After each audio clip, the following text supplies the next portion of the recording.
Aquarius, how you doing, Aquarius? So this is your reading for the Pisces full moon, which also happens to be a lunar eclipse. Partial lunar eclipse. I read for the rising signs. So for those of you who have Aquarius elsewhere in your chart, look to the house that it falls in, look to the themes of that house, and you want to apply those themes along with all the other meaning you've got going on in the sign of Aquarius to the messages that come through, because the astrology for the rising sign will still link in. You just got to add on your own natal chart meaning on top of it, because it will be as if that Aquarius energy, wherever it falls, has now energetically moved to the first house. So let's get on with it. This is a full moon in the sign of Pisces. That is a partial lunar eclipse. The nodes are still in Aries and Libra. They're not going to be moving signs until the beginning of next year. So this is an out of sign eclipse, but this is still activating some big energy. For Aquarius rising, this is happening in your second house. This is your resources, your skills and your tools of how you manifest, as well as bring in regular income, the things that you value, as well as how you value yourself. And that is the most important part, because the more that we truly madly love ourselves unconditionally while being real with ourselves in the best way possible, that means we are able to release a lot of things that we may have valued in the past that no longer serve us, that in fact recreate distorted value systems, i.e. I'm not good enough kind of energy. It can also help access higher levels of manifestation and come to a deeper and more expansive understanding of your skills and your tools, because you respect and honor and love yourself, right? But we're getting there with that on the collective, but it's still a bit of a struggle bus. You got a full moon here, and full moons mark completions. They mark heightened energy. So the closing out of a particular part of a cycle. Around your sense of value, around how you bring in regular income, your understanding of your skills and tools, how you perceive resources. But I work with 6-month cycles because I see lunations as bringing in downloads. And so that the download we're going to be getting with the full moon, we'll be working with over the next 6 months to the Pisces new moon next year. I've done a collective reading where I've broken down the astrology in way more detail, also some big major themes. This is very much linked into the Pluto transit, and so I would recommend in Capricorn, I would recommend checking that out as well, because I'm not going to touch so much on the astrology of that, but it's very much a part of this full moon eclipse. I do also talk about it in the collective reading. Did some collective tarot, and big lovely big messages coming through with that one, and that's where I'm breaking down to get to the most integrated and expansive intention for the collective of this moon. Now you can apply that to what comes through in the tarot, and there's going to be 2 piles. The first pile is what's the most integrated and expansive intention of this eclipse for you, that you can then work with in any scenario, because we always get challenges. Oh, I know what card just came out and I'm excited for you, because every transit, often we're living in a dense environment in terms of energetically, so it's not about there never being challenges in life. It's about our capacity to work with them and understand the intention behind it. So that's why I like to focus on that sort of bigger picture energy, because then when you've got challenges or blessings showing up, or just a situation where you might feel a bit confused, and not really understanding with the why, you can then come back to what the core intention is, and then apply that to your own personal life. So pile 1 is that intention for the Aquarius is out there, and obviously that's on top of the collective reading.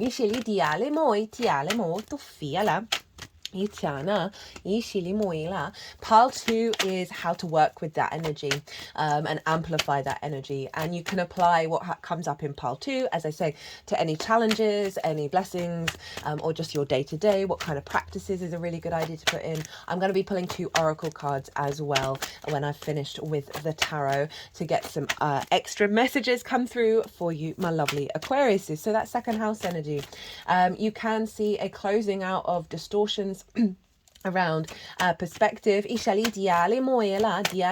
around your own value, around your skills and your tools, especially with the Saturn being there and Neptune being there, and they're both retrograde. The astrology of the summer's been quite wild, and so this really does feel like a closing out of some of those big major shifts, those mutable shifts that we've been doing over the summer. And I've spoken to a lot of people, and it's all been kind of similar energy of a situation which could cause like a lot of grief or a lot of falling into the pit, and people just genuinely coming out the other side going, well, it's not what I wanted, but I'm like the energy, they're kind of grounded with it. They kind of understand what's going on. There's an element of surrender and a deeper level of faith and trust coming up despite all of the challenges that have happened over the summer. And that's preparing us for this. So one of the core messages that came through in the collective reading with the astrology and just overall is this full moon is helping us connect and access to the crystalline grid. And so the crystalline grid in a nutshell is the next level of consciousness for the planet that is being created as a grid system around the planet, and we are heading towards it. It's here, but we as a collective we're still not there yet. Some of us are highly attuned to it already, but this full moon is helping us make it. It's this grid line, this grid work, the crystalline grid of consciousness is going to be more easily accessible, very intuitively for us with this full moon, with this eclipse. Because it's helping us get outside of rooting into previous trauma cycles, and helping us really connect into the future and how we're expanding through co-creation and sovereignty and autonomy rather than hierarchical systems and codependency and dominance, that kind of vibe of the old frameworks. So the moon is conjunct Neptune and Saturn, and this is a very powerful intuitive alignment around your inner authority, your inner integrity. Saturn around your capacity to, so Neptune retrograde at the moment for me is very much pulling back the veil that the magical reality doesn't exist, right? And so these two combined are really influencing your capacity to perceive, having Pisces in your second house. There's the very fluky, synchronistic energy. There's a let it all unfold kind of vibe of, you can also just see money just disappear all the time, having Pisces in the second. But there's this sense of trust and faith that it will always come back round again.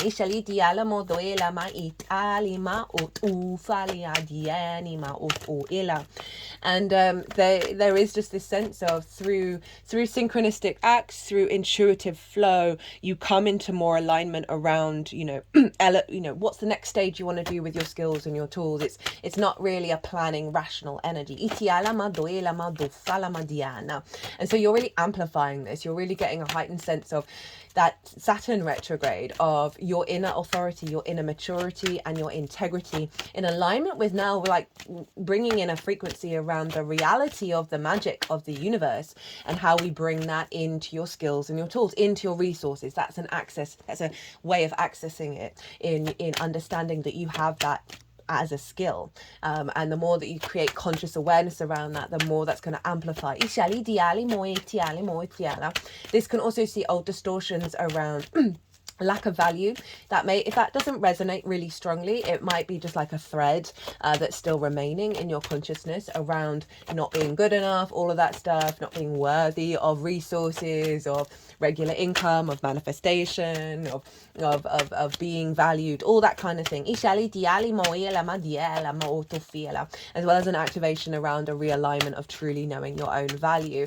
And so that's some really big energy. And it's the reason why it's tied into what's going on with Pluto is because Pluto, for its whole transit in Capricorn, is making harmonious aspects to the outer planets, which are Neptune and Uranus. And they are all retrograde. And this is phenomenal, this astrology, which is why I'm recommending that transit series, because it's the exact same alignment that's happening at this full moon. Itiala ma diela ma otoila, dieshele mo itiali mo tofala. That Pluto is sextiling Neptune, Neptune's sextiling Uranus, Pluto's trining Uranus. So that formation, which I talk about in a lot of detail in that transit, obviously, is essentially activating a new cycle of refinement of our understanding of our root id power and our capacity to transform and magnetize in our life, in a way that is in alignment with a deeper understanding in our consciousness around our capacity to connect to source, or whatever it is that you call it, the unconscious realms, Ishali Diala, and manifest through more non-rational ways, Ishali, that serve the liberation of our soul's path and our independence and our heading to the future, Uranus. So all of that is applied into this moon. Ishali ma doelema utufi. So very, very powerful stuff. Ishala Diana. 3 cards from the oracle reading, which I will do after I finish the all 12 signs series. It from 3 decks that 2 of the decks I've used for the whole time I've done this channel. Another deck I've got semi recently, but I've been using it constantly. 3 cards from 3 decks that have never come out before in any of the readings on this channel or readings that I've done for other people came out for this reading. So that's going to be really wild to it's just highlighting how what's coming through is something that is new to us. But whenever we say new in terms of this spiritual malarkey, it's always about reconnecting back to source and back to your true self, rather than truly it being something new. Itiali ma doila ma otofiala, ishala ma otofinima, itanima shenima. As it's a full moon and it's an eclipse. So full moons in the 2nd can very much be about illumination around your skills and tools. You may get a pay rise, that kind of thing, elevating your skills and tools, that locking in as well. So you can get a sense of completion around those themes. Now, we want to look to where the sun is, and the sun is over in Virgo. And often wherever the sun is with a full moon, it's the same with eclipse as well. It can highlight, because it's the vision, it's the animation, it's the purpose, it's the will, it's the illumination of over wherever it is in regards to the journey that you've gone on with the moon in the full moon part of it. The moon is our emotional body, whether our needs are going to be met or not, our intuition, and how do we give and receive nourishment. So the sun is over in Virgo, and that is in your 8th house of the outside world's resources. This can be about mortgages, loans, car insurance, bonuses and commissions, taxes and inheritance. So it's more dealing with the resources of the outside world, as well as getting more one-off chunks of money. So that may be something that comes through. You may get the loan in order to start the next part of your business, or become a sole practitioner or self-employed,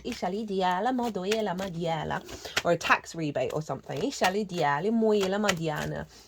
In terms of inheritance, it's both 3D and cosmic inheritance. And aside from that, it is the give and exchange between you and anything other than yourself. And this is where relationship dynamics show up with you and the outside world. This can be, so it's the exchange, it's the give and receive. And so this can be time, money, energy, intimacy, ideas, all sorts of things. And so often with the 8th house, we can have codependency, we can have scarcity complexes, we can just have distorted unhealthy relationship dynamics with anything, with the outside world, with, you know, what you receive and what you give, all of that kind of thing. So the sun is there with Mercury and Vesta, who's an asteroid, and she represents, and Vesta's conjunct Mercury, and Mercury rules Virgo and therefore rules the sun. So Mercury's influencing the sun, and so the conjunction with Vesta is also influencing it. Vesta for me is about the inherent initial soul contract and the purity of that. And she's all about devotion and ritual, right? A real sense of dedication.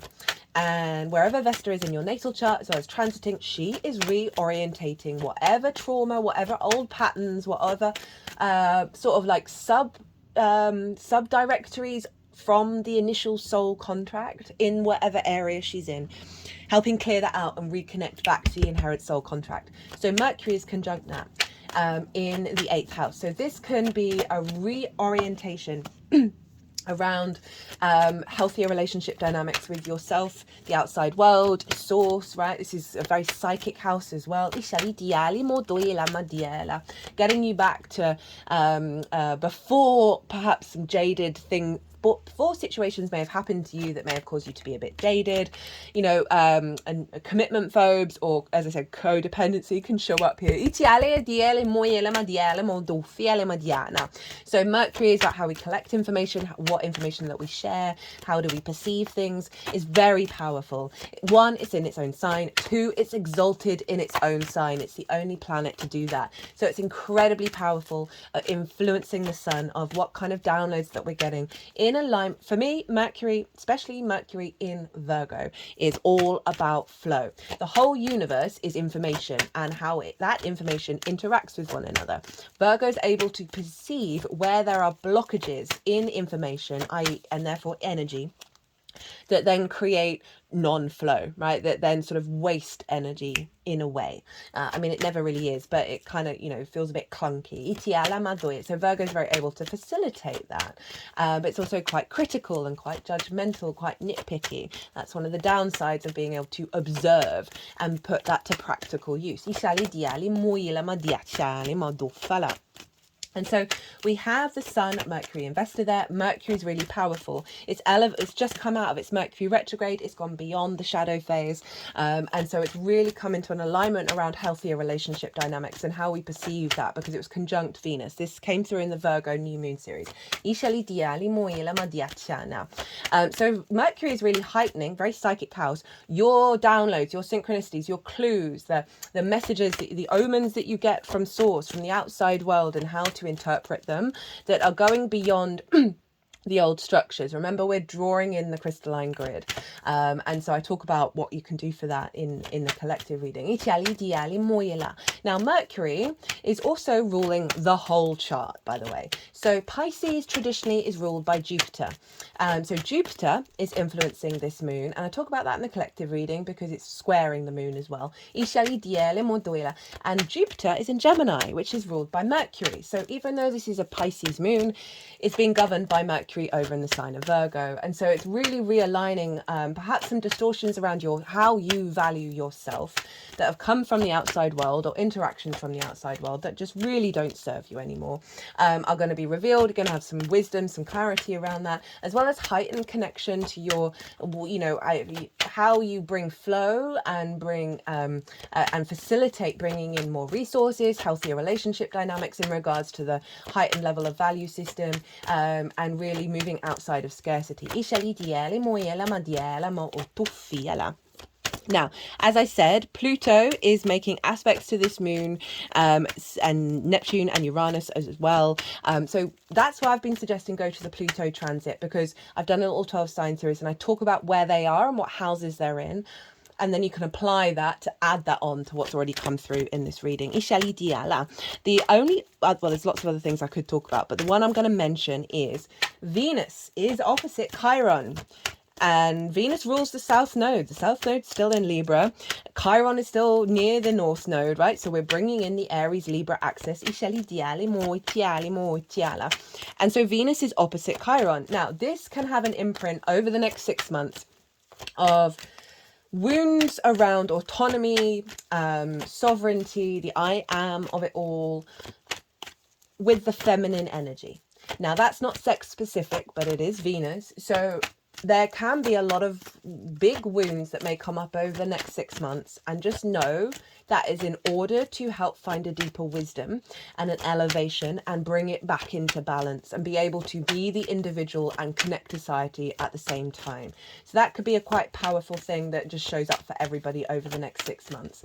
But what it's doing is bringing that into balance, bringing, you know, Chiron's retrograde, so it's an internal realignment around the independent Aries I am, which is your 3rd house of communication, with the influence of Venus elevating the wounds that have blocked that and bringing that into balance around how you perceive yourself in the world. So this can be about, you know, it can be about commitment, right? And how you interact with commitment, and what does that mean to you? How do you interact with connection, with a balance around your and bring that into a level of objectivity and empathy, you know, the Justice card, and therefore balance around your life and the reality of it, rather than perhaps any delusions and illusions that we may have had. And that's being helped by Neptune, who is retrograde. Ishali diala, diali moyela madi, shali moitanema.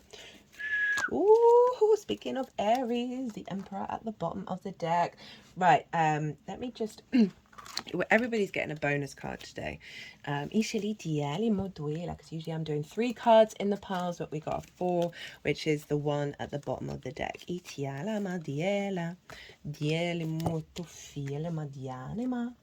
Right, let me get the oracle cards out.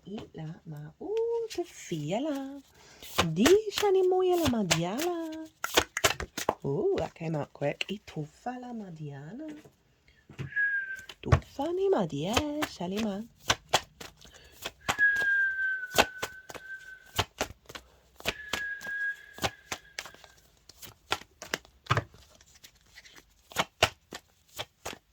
And I really do feel like that Venus Chiron energy, like in terms of what the activation code is helping release any blockages around our desire to travel into new territory, any wounds we feel around that with the Aries energy, the expansion of the self, any limitations around that. And that Venus energy, she's in her own realm, she's very powerful around finding balance and that objectivity of being able to move into that new territory, right? And having a level of wisdom come in, that's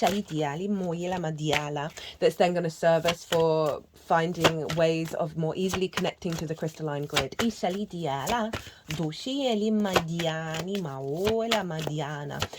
the Pisces Virgo energy axis, my phrase for it is practical magic, and so we've got the nodes in Libra and Aries at the moment. So I really love this combination of Chiron and Venus facilitating where we're headed next, right? So that Aries Libra energy is, in a nutshell, moving away from people pleasing, becoming more objective and empathetic in our connection socially. And that Aries energy releasing a lot of the hot-headed, far, like, independent in a contrary way, but finding a way to still stand strong in the I am of self and not conform in ways that do us a disservice. So that's a very strong empowering activation that we're getting with this whole that we've been working with this eclipse cycle. And then next we're going to be applying all of that to work with this new practical magic energy and work with bringing in all of that in now that we're more strong within ourselves, right? Rather than conforming to the outside world, we are finding ways to navigate this, right? Especially if you're a front runner, and that usually, you know, you're a bit more ahead of the collective consciousness, and it can feel really difficult to be yourself, be real, be your true authentic self around other people, because, you know, we're aware that people might just think you're a bit weird, and we're very tribal, and we want to be and we want to be accepted, and that doesn't really help us to really evolve as a conscious species. Right, so let's get up. Where's that time? The tarot. So this is the most integrated, expansive intention of this eclipse for you. We have the 7 of Swords, the King of Wands, the 9 of Pentacles, and this was your bonus card that was at the bottom of the deck, and this is Judgment. So there is moving beyond troubled waters to calmer landscapes, right? So this is an awareness that you might have gone through some difficult times, particularly with Saturn being there. You may have had some restrictions around your resources and your skills and how you bring in regular income and how you value yourself. And this is acknowledging, right, now we are shifting beyond that now. We've learned the wisdom from it, we understand it, and we are now in this phase where we're going to the new landscape. And through this is an awareness of what you're taking with you, these perspectives. And we got a lot of Swords in the collective reading, as well as a lot of Cups. What you're taking with you is core perspectives that are going to serve you in the new landscape of thriving rather than being in survival mechanism. And so this eclipse is bringing in this shift And as you're in this sort of limbo shift, having a real clarity about what's going to serve you in the new realm.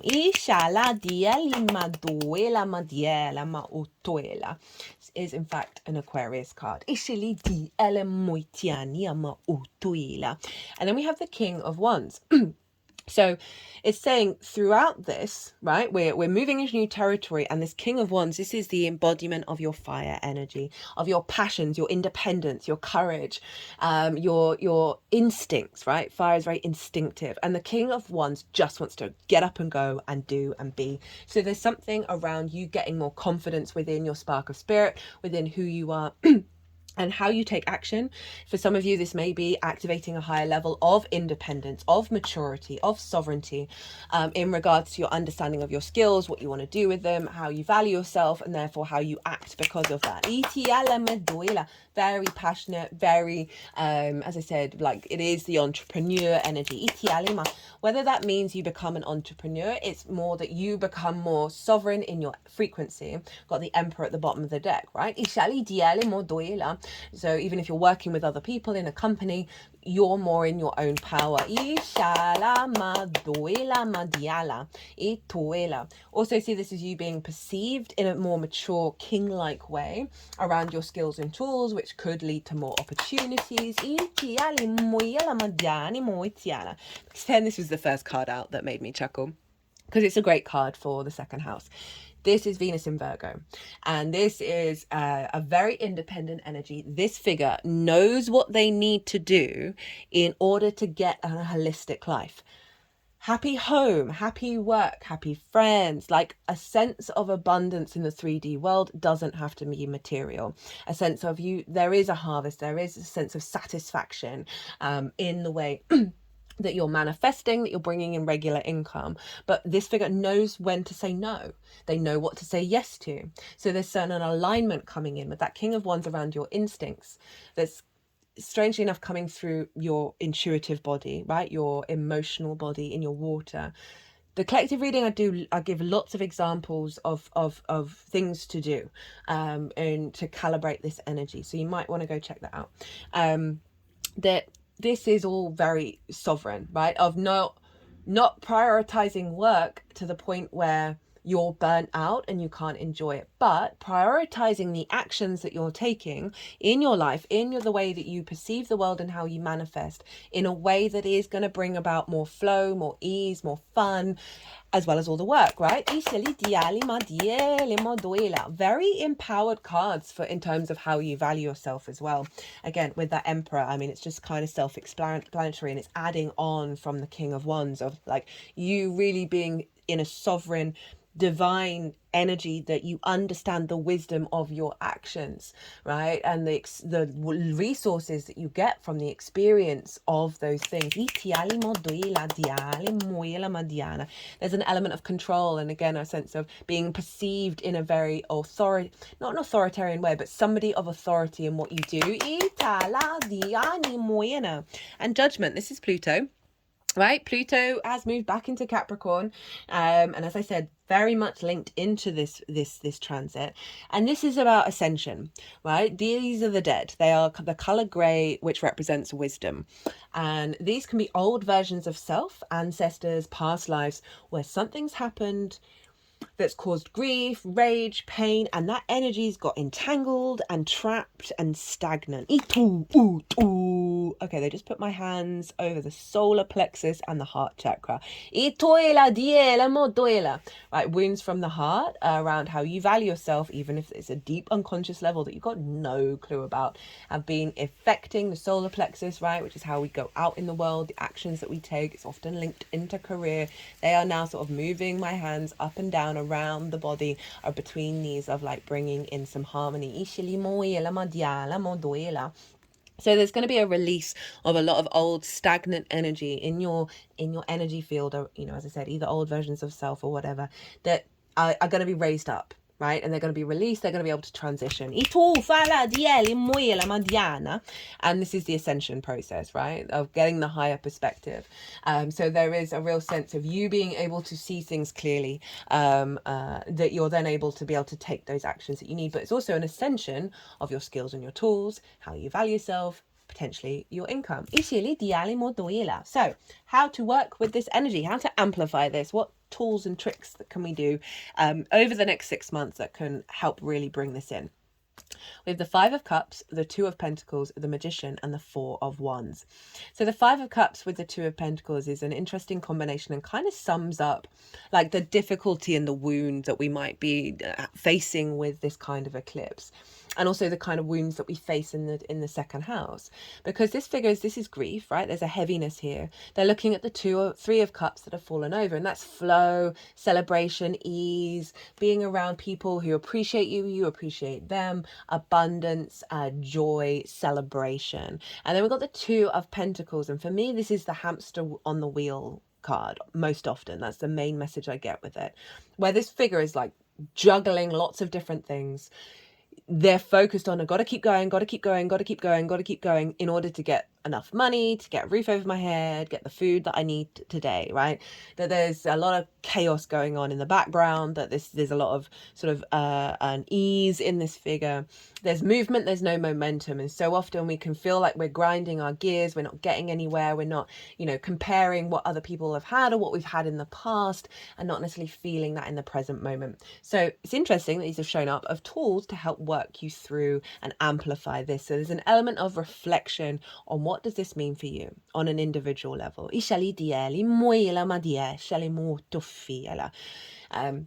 And really do some deep inner work around it. Because the next card that follows is the Magician, right? This is Mercury's card. And this is kind of an acknowledgement that everything around us is a resource in which we can manifest. So there's something around this process that you're going to convert into realizing all of this is in fact a resource to manifest. Like we're flipping the switch on the negativity of all of that. Like, what did you learn from this experience? Rather than holding on to the wounds of it, right? And it's never about suppressing your emotional body, but we all know when we've perhaps held on to a grievance for a little too long, and in the grand scheme of things, do we really need to be focusing on that? I did say focus on it, but it's about the perception around what these have given you, right? And where you are now, really feels like you are the Magician, but sometimes we're not aware of that.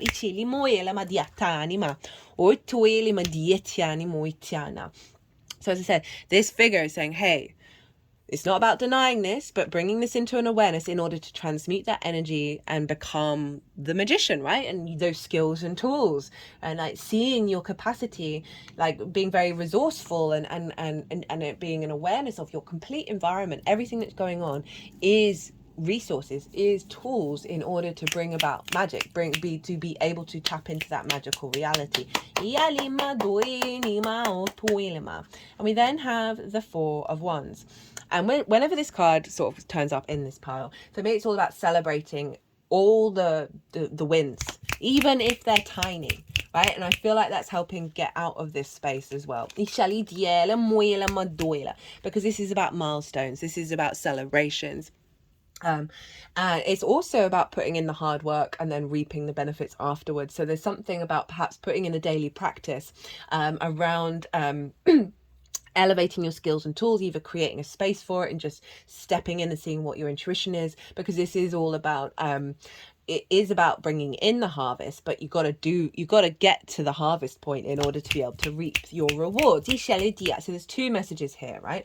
One, celebrate every tiny little win. Like, I brushed my teeth today, hurrah. 12:22 as I say that, right? Because it is as simple as that. Appreciate where you've been and where you've come from and who you are now in every moment. Celebrate those skills and tools. Celebrate, value yourself. Really harness that energy around yes, and like the joy of it all.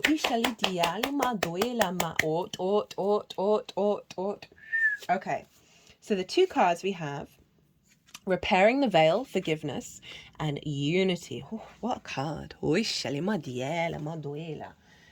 this is from the Shaman's Dream Oracle, and we've All the decks in the description box, as always. Repairing the veil, forgiveness, making amends, recognition of our unity. Between all of us, a thin veil appearing to be Between all of us is a thin veil appearing to be a space that separates us. We look through this veil and believe ourselves to be distinct from each other. We assume that our thoughts and feelings are our own. We see bodies and objects and the spaces between them, so we engage the world in relationships between a duality of us and them. This veil serves as a mysterious illusion, making it so hard to believe in our inherent connection and unity. We can't always remember that what we do to someone else, we do at the same time do to ourselves. When we claw at the veil out of fear, anger, jealousy, or resentment, manipulate another, misuse our power, or allow someone's actions to diminish us, we create a wound felt by many, not just those of us in the smaller direct relationship. Now is the time to examine where your actions have caused difficulty or harm to someone else, and also where you have been the recipient of harm. Well, that could be like being in just the worst job ever where you're never respected. I mean, these things don't just have to be about work, right? They can be, you got stuff going on in the 8th house in terms of relationship dynamics that may have affected how you value yourself, whether it's you being hypercritical or them being hypercritical or whatever it is. That there's, you know, this is it's really reconfirming that card of like reflection on that. Regardless of what side you are on, it's important to take responsibility for healing this rift by bringing love, compassion, deep listening, and presence to whatever is not in harmony. So that's bringing in that Aries, Libra, Venus energy. As you become, do this for you and for your own liberty. As you become, as you become an unwitting hostage, once you take the role of perpetrator or victim, both positions of weakness. Let go of all your resentments. Know your part in the dynamic, and we always have a part to play, and make the appropriate amends with that newfound wisdom and understanding. I'm being called to talk about, so the majority of long-term committed love relationships I had took me, how many of them? 2, 3, 2.5. Well, yeah, 2.5. They were all very different people. I never thought I had a type because my dad wasn't really around. And then I realized it wasn't the person and their qualities. It was the dynamic of the relationship that mimicked my unconscious understanding of the dynamic of my relationship with my father. And I learned that, when was I? Early 30s. And that's, you know, that's part of taking responsibility. Like, I had a lot of well, they were kind of horrible. Not great stuff happen. And it's easy to blame it on the other people. But coming to that realization, oh, no, my unconscious was pretty had a lot of agency in all of that. Like, it can help you give perspective. I mean, I'm laughing now. I laugh at the time as well as cry. Like, I have that, I'm able to get zoom out. Well, I've got an Aquarius moon. That there's an awareness that I just wanted to bring it in, because some of you may be thinking, well, I'm never the culprit. I'm never on the other side of being the victim, right? And that's just nonsense. I'm so sorry to break it to you. But it's all about your own agency. This whole Christ consciousness, well, not just Christ consciousness, but elevated consciousness, is you got to figure out you and realize that you have impact. Even if you don't care about that, right? Right, where was I? Let go of all your resentments, know your part in the dynamic, and make the appropriate amends with that newfound wisdom and understanding. Healing, forgiveness, and mending what is broken in your world is a sweet, much needed declaration of freedom. So that's some really helpful advice that's just reconfirming what came through in the tarot, and I love that when that happens. Next up we have unity, which is kind of this sort of reconnection that we've been just talking about. Collective intelligence. This is from What We've Forgotten Oracle by Amy Miranda. Let's imagine that everything that is somehow connected to a web of light, or life if you prefer.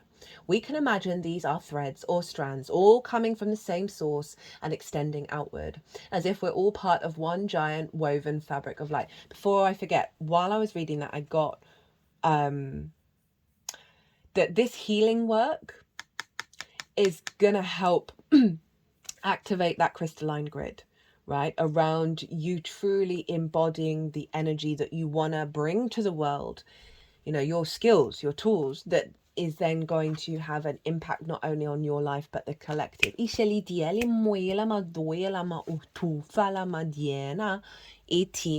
you've got a lot of unconscious responses from the 12th, where Pluto is, that are going to be bubbling up, right? And I think that's what this is all about. If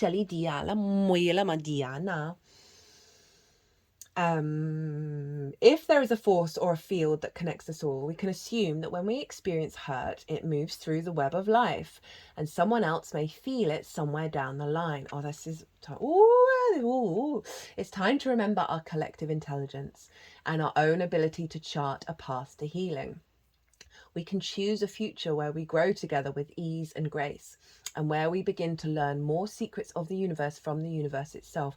And that is by being an awareness of that Five of Cups, that Two of Pentacles. For some of you, these may be really helpful activations that you bring to the work that you do, whether that's, if that's for helping people, that coming to a greater awareness, you then radiate or pass on the wisdom that you're learning.